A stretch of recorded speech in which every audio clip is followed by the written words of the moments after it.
Hello students, I am Ramveer from Mappers Academy. My dear student, today we will discuss chapter 3, the making of the global world part 2. In this video, we will discuss about Indian industrialization. Who were the Indian industrialists who established industries during the 17th, 19th and 18th century?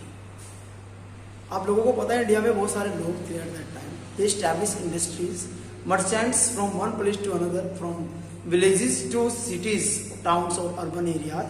They spread all over India. They established good network of transportation. Merchants established their trade guilds. They were very powerful. Surat, Hooghly, Machilipatnam, all these were the main important ports. इनको use किया जाता था at that time. और British लोग भी जब India में है then they used all these ports. Next, war times. During the second world war and first world war 1914 to 1945 there were many disadvantages faced by the European people also in the world. People wanted more freedom, but some nationals, they have a lot of time, they have a good technology, they spread their ideology in the world, they wanted many colony, so they have faced a second world war and first world war. In first and second world war people became very देखा जाए तो पूरे Europe में मानवता का अंत हो गया. बहुत सारे लोग मारे गए थे.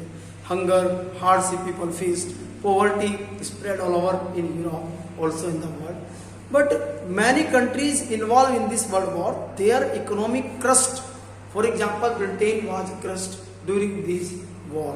So, Britain wanted freedom, but freedom in trades and wanted monopoly rights in trade.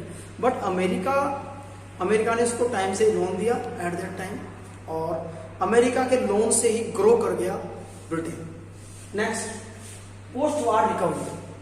World war के दौरान बहुत सारी हानि हुई थी और बहुत सारी industries became destroyed. Economy of many country destroyed, so they wanted recovery.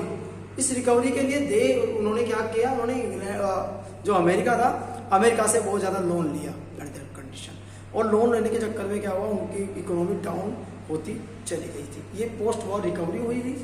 America ने बहुत सहायता की इसमें, बहुत सारे और भी कंट्री स्टैब्लिश हो गए थे एट दैट टाइम.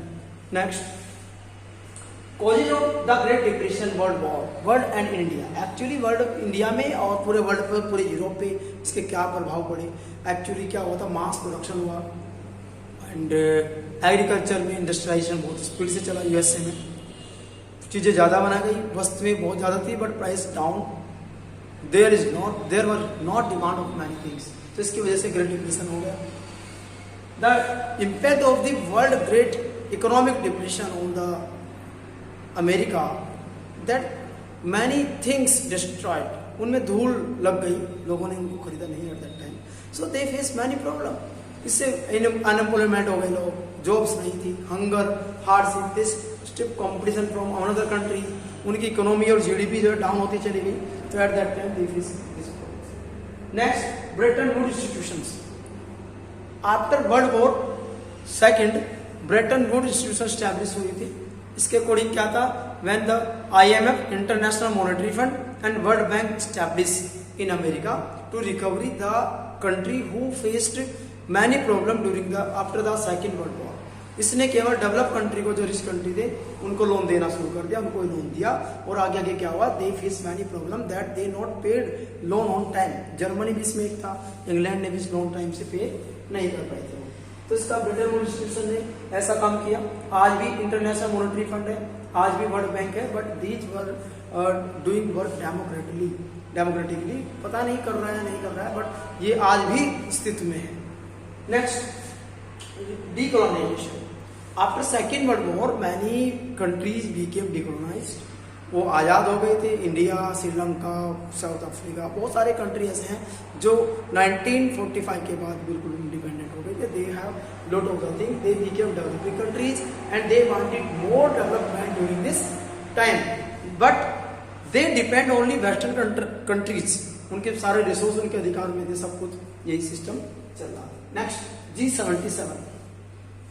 1950 के बाद देखा गया कि developing country have face many problem, their voice is not rises in the international level, और जो डेवलप कंट्री है उनको ज्यादा शोषण कर रहे हैं एट दैट टाइम, तो they form a G77 group, 77 उन्होंने बनाया डेवलपिंग कंट्रीज ने, और they wanted many things, for example freedom in resources, they have monopoly rights in their countries, उनके अपने रिसोर्स अपने होने चाहिए, and not forced by the other country that they buy the things to this country. America की power बढ़ रही थी, but America ही इसमें सबसे पावरफुल था, उसको रोकना था इन लोगों को, तो ये सब इसके G77 थे। लास्ट इसमें बिगिनिंग ऑफ द ग्लोबलाइजेशन, क्या होता है ग्लोबलाइजेशन?